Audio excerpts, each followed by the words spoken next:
Hello, welcome back to the Caring Conversation Studio, live at the Careshow.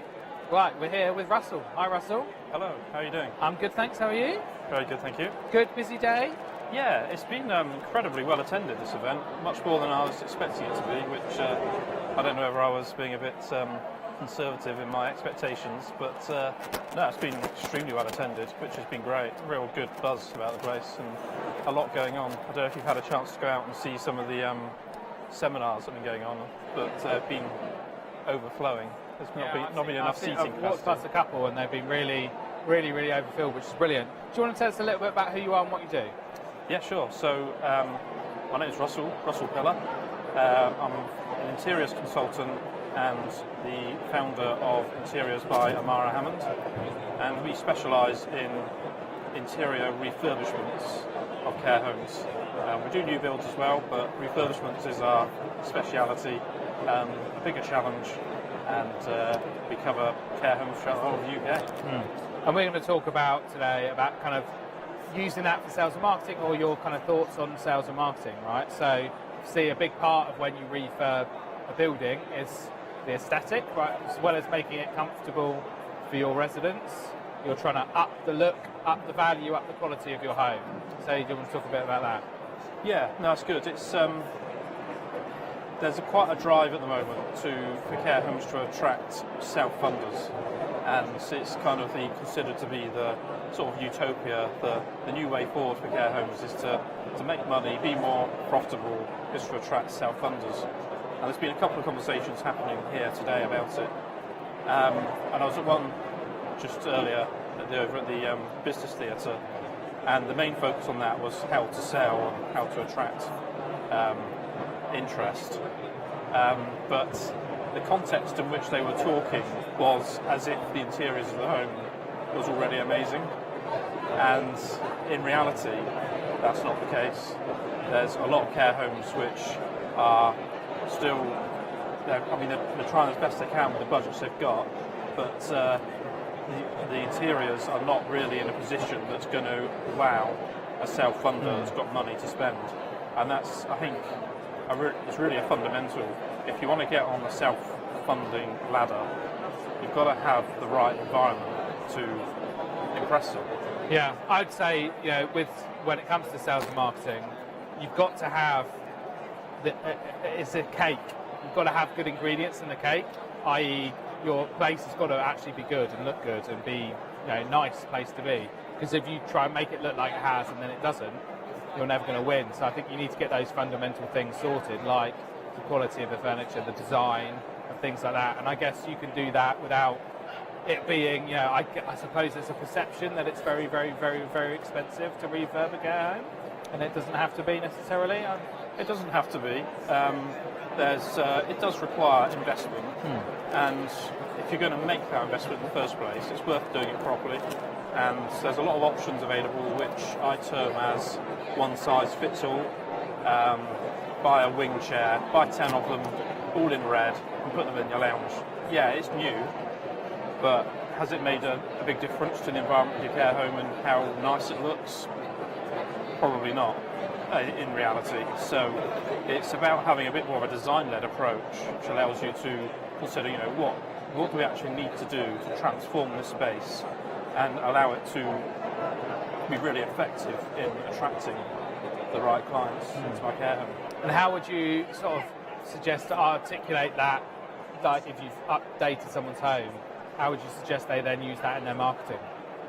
Yeah, so that's a good point. It's something we actually discussed. We had a discussion about at the last Careshow in Birmingham. But it's about being visual.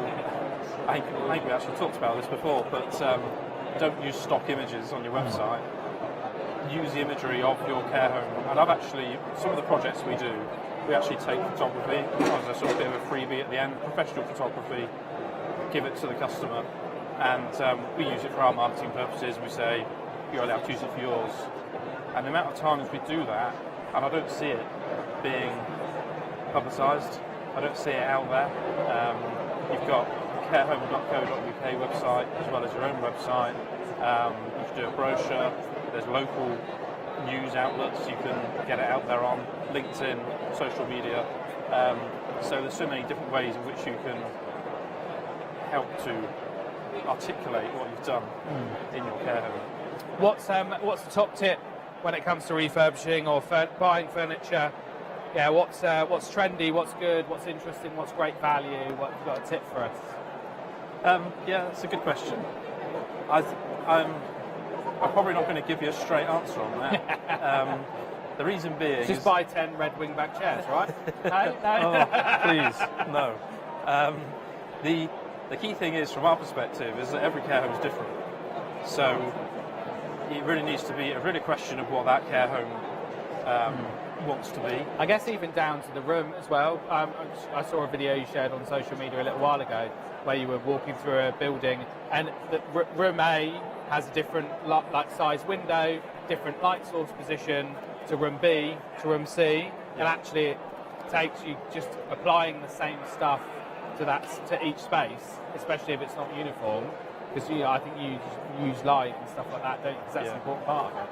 I suppose what's coming out of this in terms of a top tip is know what you want to be before you make that investment, and then make sure that you design and have a strategy to undertake that refurbishment in a way that aligns with those values of what you want to be, who you want to attract.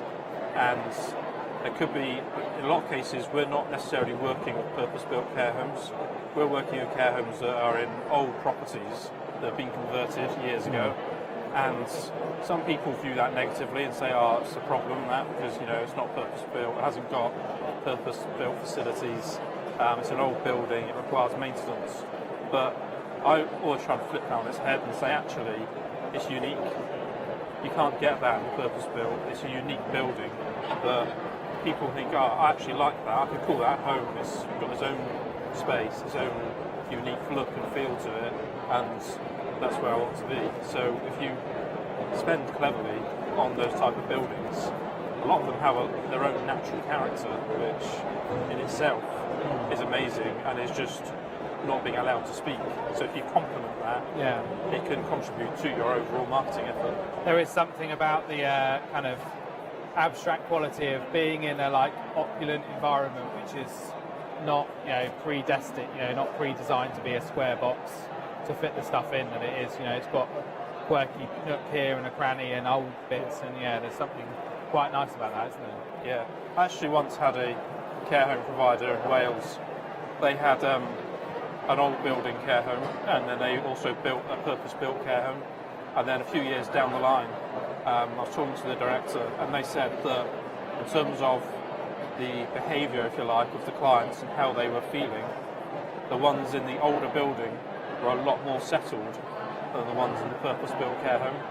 And there's obviously care aspects to that as well, but she felt that from an interiors perspective, the environment, the type of building they were in, the older building just offered a cosy kind of round the fire vibe, higher ceilings, nice big windows, and there was just something about it that just felt homely, whereas the purpose-built can be quite kind of repeat.